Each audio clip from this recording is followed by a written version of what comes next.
Another very dangerous incident last night. Another group of people out on the bluffs doing what they're not supposed to do. What's your main message when something like this happens?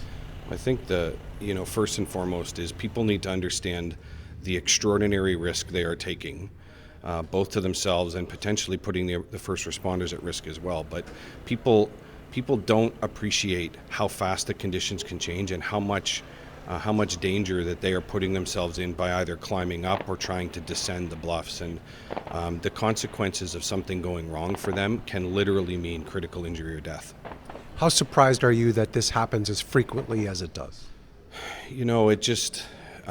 It makes no sense. I mean, I appreciate completely, I said on social media this morning, I appreciate completely that the Scarborough Bluffs and, our lakefront in general is a beautiful place. And I completely appreciate why people want to be there. But, they're just, time and time again, we see people putting themselves in a position where they become trapped and where we need to deploy multiple crews of technical rescue specialists to go and safely pull them off and bring them down to safety. And it just needs to stop.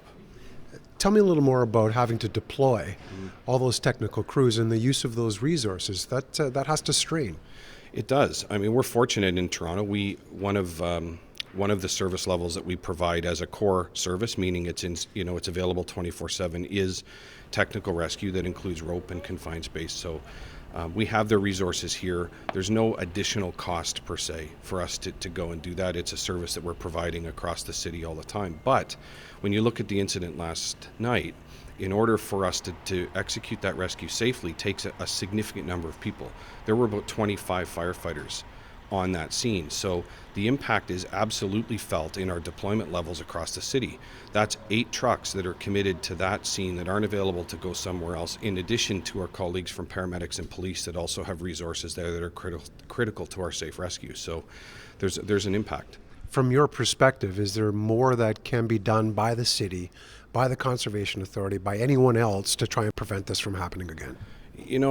Every time this happens, I know the city re-engages, and it's very clear when you stand there. It's very clearly marked. It's fenced and marked and indicated that it's against the law to cross those lines and put yourself in that place. So I'm not sure that it's about changes that need to happen from a city perspective. This is about human behavior. This is about people making decisions that are theirs to make, and they're their decision to change.